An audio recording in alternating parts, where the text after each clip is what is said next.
Olá, eu sou Giovanni de Souza. Hoje são 23 de outubro de 2021, são 23 horas e 54 minutos. Lição número 13 da classe de jovens. Esperando Jesus para hoje, começando com a hora da revisão. Número 1. João na ilha de Patmos. Número 2. A noiva de Cristo deve aguardar a volta de Cristo de forma gloriosa, sem mancha, nem ruga, nem coisa semelhante, mas santa e irrepreensível. Número 3, como sal e luz do mundo de modo santo. Número 4, Jesus Cristo, grande vencedor, o único que pode salvar um homem e o único que pode nos purificar. Número 5, amar a vinda de Cristo, desfrutar da suficiência de Cristo e viver segundo a graça. Texto do dia. Quem é, pois, o servo fiel e prudente que o Senhor constituiu sobre sua casa, para dar o sustento a seu tempo? Mateus capítulo 24, versículo 45. Síntese. A volta de Jesus Cristo será de forma inesperada. Pode se dar a qualquer dia e hora. Por isso precisamos estar preparados. A volta do Senhor Jesus virá quando ninguém está esperando. E o estar esperando aqui não quer dizer que nós não estejamos esperando. Dá mais a ideia de que quando o mundo estiver desapercebido, a volta de Jesus virá muito depressa. A Bíblia vai nos dizer que assim como um relâmpago se mostra no Oriente e também no Ocidente, assim será a vinda do Filho do Homem. E muitas das vezes as pessoas dizem que tem que se preparar para a volta de Jesus. Na verdade, nós não devemos nos preparar para a volta de Jesus. Nós devemos estar prontos. Introdução. Os crentes no Antigo Testamento esperaram com muita expectativa a chegada do Messias, promessa feita no Éden. O profeta Malaquias, 400 anos antes do nascimento do Salvador, ratificou que nasceria o sol da justiça. O Messias e salvação traria debaixo das suas asas. Deus cumpriu a sua promessa e no tempo certo o Messias veio ao mundo. Antes da sua ascensão, Jesus prometeu que voltaria para nos buscar. Jesus é o único líder vivo de religião que prometeu voltar para buscar a sua igreja. Todos os líderes de todas as religiões estão mortos. Jesus é o único que permanece vivo e será eternamente vivo, certamente para todo sempre. Por quê? Porque Ele é Deus, Ele é eterno. Então veja que os crentes do Antigo Testamento já esperavam com muita expectativa o Messias. E quantas pessoas hoje perderam essa expectativa, não esperam mais o Messias, estão vivendo a cada dia as suas vidas, às vezes indo aos templos, talvez até mesmo adorando ao Senhor, mas possivelmente de qualquer forma, porque não esperam mais a volta de Jesus, não aguardam mais, não anseiam mais pela volta do Senhor Jesus. E nós devemos a cada dia estar ansiosos pela volta de Cristo. A expectativa da volta do Senhor, a promessa do rapto da noiva. Segundo a cultura judaica, nos dias de Jesus, mesmo com o casamento marcado, a hora em que o noivo compareceria para buscar a noiva na casa do pai dela não era agendada. O Senhor Jesus igualmente prometeu voltar, mencionando os sinais de sua vinda, mas disse que daquele dia e hora ninguém sabia. Veja que aqui Jesus pegou um costume já judaico, da cultura judaica, para fazer uma alusão à sua volta. Porque da mesma forma, da mesma sorte que o noivo não agenda o dia que irá ir buscar a noiva na casa do pai, assim também o Senhor Jesus virá. Ele não avisará o dia que ele virá, ele simplesmente virá. E a igreja do Senhor, que é a noiva de Cristo, ela precisa estar pronta e não se preparando para a volta de Jesus. Lembra lá da Mateus 25? As 10 virgens, que 5 eram prudentes e 5 loucas, 5 estavam prontas para o noivo. Então vejam que, da mesma sorte, nós, a igreja de Cristo, também devemos estar prontos, preparados para a volta do Senhor Jesus. E perceba que em Mateus 25:5 diz que todas elas dormiram, ou seja, as 10 noivas dormiram. Mas quando se ouve o grito, aí vem o noivo, aí vem o esposo, elas imediatamente estavam prontas, diferente das loucas que queriam buscar o azeite, não estavam completamente perdidas. E quantas vezes as pessoas estão hoje na casa do Pai, né? Completamente perdidos, né?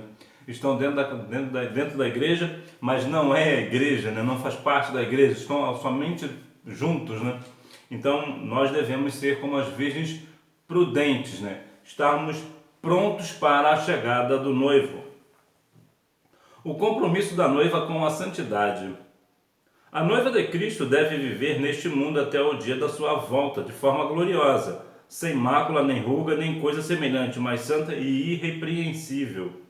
Precisamos viver em santidade, se desejarmos ser arrebatados para encontrar com Jesus nas nuvens. A palavra de Deus nos exorta, pelo que, amados, aguardamos estas coisas, procurai que dele sejais achados imaculados e irrepreensíveis em paz.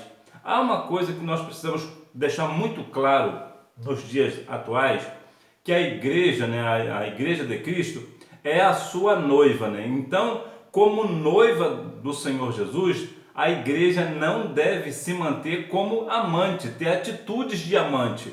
Por quê? Porque a igreja não pode ter um outro noivo, né? A igreja não deve ter outro noivo, ter outras situações, esperar outras situações, outro aspecto, outra cultura, outra situação, se misturar com outras coisas do mundo. Não, a igreja do Senhor é noiva do Senhor Jesus e ela não deve se portar como amante, e sim como noiva, irrepreensível, sem mácula, completamente santa diante do seu noivo, né? A igreja precisa se apresentar com o Senhor com pureza. As obras serão recompensadas. O Senhor Jesus afirma que há galardão reservado para os que são fiéis, cujas obras são dignas diante dele, para dar a cada um segundo a sua obra. É notório que nós sabemos que a obra ela não traz salvação. Ninguém é salvo por obras. Mas essas obras, quando a pessoa é salva, certamente ela pratica boas obras, essas obras serão recompensadas no céu e não aqui na terra. Vemos que atualmente, muitas das vezes, as igrejas fazem algumas campanhas até muito bonitas, até louváveis. No entanto, ela peca no intuito de, quando faz algo bom, estende a mão para o necessitado. O que a igreja faz? A igreja tira selfies, tira fotos, faz vídeos e postam em redes sociais para mostrar que está fazendo, para mostrar que está dando auxílio aos necessitados. Mas a Bíblia diz que quando uma mão faz uma coisa, a outra mão não deve saber. Ou seja, a igreja deve fazer o bem, deve praticar boas obras, mas não deve tocar trombetas, né? Como, por exemplo, tirar fotos e vídeos, né? E postar na internet para que todos vejam o que a igreja está fazendo. Nós devemos ser santos diante do nosso Senhor, praticar boas obras em amor ao próximo, porque naquele dia nós certamente seremos recompensados. Quando a igreja faz algo para alguém e posta isso em redes sociais, a sua recompensa está aqui na terra e ela no céu ela é anulada. Jesus Cristo, aquele que voltará, isso segundo o que a Bíblia diz, né? Jesus Cristo, grande vencedor. Durante toda a revelação do Apocalipse, o Cordeiro é glorificado, sendo o único digno de desatar os selos e abrir o livro. Ainda que surjam inimigos ferozes, todavia não devemos temê-los, pois só o Senhor é o Todo-Poderoso. Então, se Jesus é aquele que é o Todo-Poderoso, é o grande vencedor, nós devemos a Ele esperar que Ele abra os selos. Ele é o Cordeiro de Deus que deve ser glorificado, ainda que venham outros inimigos e tentam falar aos nossos ouvidos que o Senhor Jesus não voltará. Nós devemos ter em nossa mente, em nosso coração, que sim, o Senhor Jesus virá para buscar a sua igreja e nós estaremos prontos, nós estamos prontos para a sua vinda. Jesus Cristo, o único que pode salvar o homem. Depois de descrever as maravilhas da Nova Jerusalém, João afirma que todos aqueles que creram em Jesus e no seu sacrifício vicário, pela fé tiveram suas vestiduras lavadas no sangue do Cordeiro, terão direito à salvação, ou seja, à árvore da vida. Jesus morreu e mediante o seu sacrifício podemos obter a salvação. Só há salvação em Jesus Cristo. Cristo é o único que pode nos salvar. A Bíblia vai nos dizer que Deus amou o mundo de tal maneira que deu seu único Filho para que todo aquele que nele crê não pereça, mas tenha a vida eterna. Somente crendo no Senhor Jesus nós seremos salvos. E é muito interessante a conotação aqui, a ideia aqui, aqueles que estiveram as suas vestiduras lavadas no sangue do Cordeiro. Algo aqui muito interessante, porque, principalmente para as donas de casa, o sangue na roupa, ela é uma baita de uma dor de cabeça para lavar a roupa. Por quê? Porque o sangue mancha. Então precisa fazer um monte de coisa, usar produtos para poder limpar aquela roupa, ainda mais se for aquela roupa de estimação, aquela roupa que nós temos um certo carinho, né? Porque alguém foi um presente de uma pessoa muito especial. Então nós ficamos muito, as moças, né? Principalmente as mulheres, as mães, as noivas não, as esposas, né? Ficam preocupadas para querer tirar aquela mancha. Diferente do sangue do Cordeiro. O sangue do Cordeiro ele não mancha, ele purifica, é invertido, né? Então veja que o único que pode salvar o homem é Cristo. Por quê? Porque ele verteu o seu sangue precioso na cruz do Calvário por nós. Jesus, o único que pode purificar o pecado. Só o sangue de Jesus pode nos limpar de todo o pecado. Somente serão arrebatados aqueles que tiverem seus corações purificados pelo sangue do Cordeiro. O crente pode até cometer um pecado acidental, mas ele não tem mais prazer no erro e quando o comete, logo se arrepende, pede o perdão de Jesus e abandona o erro. Aqui uma coisa bastante interessante que nós vemos que a Bíblia vai nos falar que o justo, ainda que caia, não fica prostrado. O justo, o santo, ele quando ele peca, ele se arrepende, ele se entristece com o pecado, pede perdão ao Senhor e o Senhor Jesus o perdoa. É diferente da pessoa, né? E essa pessoa que quando é santa, ela se entristece, ela fica triste, o seu semblante cai com o pecado. É diferente daquela pessoa que não nasceu de novo, não é uma nova criatura. Ela fala do pecado que cometeu ou que cometeram outrora com uma certa satisfação, com uma certa alegria, um certo orgulho. Por quê? Porque ele ainda pensa naquele pecado, talvez até esteja cometendo aquele pecado, ele tem prazer no pecado. É diferente da pessoa santa. A pessoa justa, né, a pessoa santa, quando a igreja, que é essa que é realmente de fato a igreja de Cristo, né, a igreja santa, aquela pessoa que é santa diante do Senhor, quando ela peca, e sim, apesar de nós sermos santos, sim, nós somos sujeitos às mesmas paixões, assim como Elias também o era, Tiago 5,17. Então veja que ele se arrepende, ele se entristece. Então mesmo aquela pessoa que é santa, ela tem ainda a possibilidade de pecar, porque mesmo você sendo jovem, você não é um crentão, você não é o crente super forte que nunca vai pecar. Não, muito pelo contrário, todos nós somos sujeitos às mesmas paixões. Por outro lado, tem aquela pessoa, como eu já falei anteriormente, que parece que tem prazer de estar pecando. Parece que fala com prazer do seu pecado. A atitude dos crentes diante da volta de Jesus. Amar a vinda em Cristo. Melhor, amar a vinda de Cristo. Os crentes autênticos são identificados pelo amor ao Senhor e ao próximo. Só sabe amar de verdade aquele que conhece a Cristo. Infelizmente, o amor de muitos crentes pela volta de Jesus e pelo próximo está se esfriando. Não podemos nos esquecer de que amar é um mandamento do Senhor. Aqueles que amam ao Senhor Jesus demonstram amor pelo próximo e amam a sua vinda.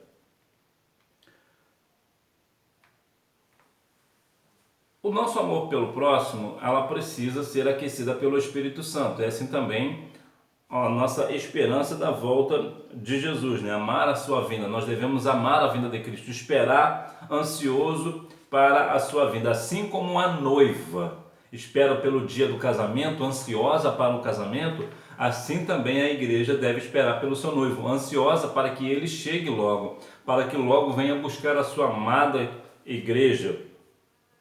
Então veja que nós devemos a cada dia amar o reino dos céus, buscar ao Senhor em santidade, em santificação, sem a qual ninguém verá o Senhor. Nós devemos aguardar pela sua vinda, estar sempre aguardando, ansioso, desejoso pela volta do nosso Senhor e Salvador Jesus Cristo não permita que o amor, ou melhor, que o amor, né, em ti venha se esfriar. Não permita que você venha se esfriar o amor pelo seu próximo, pela vinda de Cristo, pelo Senhor Jesus. Não permita que isso se esfrie na sua vida.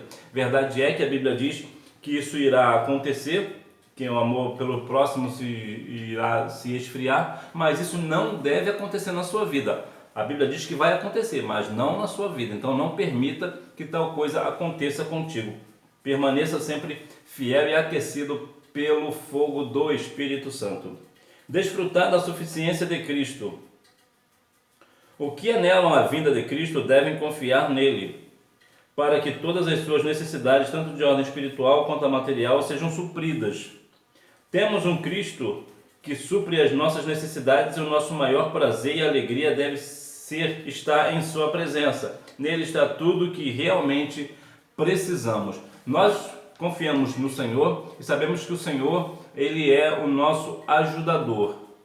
Há algo bastante interessante para que nós venhamos compreender que tanto da forma espiritual e material o Senhor Jesus irá nos suprir. Existe uma passagem que eu acho muito interessante, certamente você conhece, até as pessoas do mundo conhecem a passagem, que é o Salmo 23, número 1. O Senhor é o meu pastor e nada me faltará, ou o Senhor é meu pastor, nada me faltará, dependendo aí da sua tradução.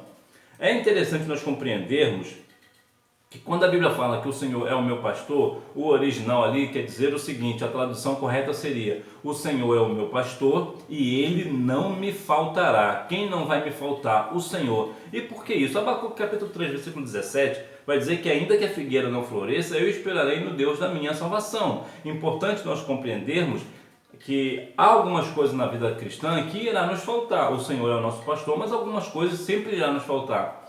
Por exemplo, de ordem tanto materiais, né? Talvez vocês morem de aluguel, por exemplo, então te falta uma casa própria, né? Então veja que está te faltando alguma coisa. Talvez a sua família não seja toda salva, então alguma coisa está faltando, que é a salvação da sua família. Então sempre acontecerá na nossa vida que o Senhor, ou melhor, não o Senhor, que irá faltar coisas para nós, mas o Senhor não, o Senhor está sempre presente. Salmos 46, número 1 vai dizer que o Senhor é o nosso socorro bem presente na hora da angústia. Até porque, ainda que nós venhamos ter isso ou aquilo, né, principalmente em questões materiais, importa que o Senhor Jesus seja o nosso socorro. De que adianta, como a Bíblia diz, ganhar o mundo inteiro e perder sua alma? Louco, hoje te pedirão a sua alma. O que tens preparado? Para quem será? Então veja que aqui há uma ideia, né, que nós precisamos compreender, que o Senhor Jesus ele sempre irá nos sustentar, tanto de ordem material quanto espiritual. E ainda que te falte algo, que você pensa que está faltando algo, importa que você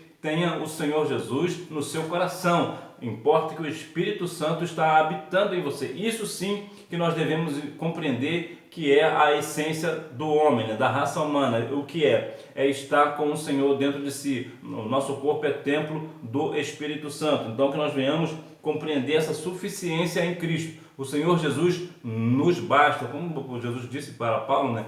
A minha graça te basta, pois o meu amor se aperfeiçoa na fraqueza. Então veja que nós devemos ter essa suficiência de Cristo. Viver segundo a graça.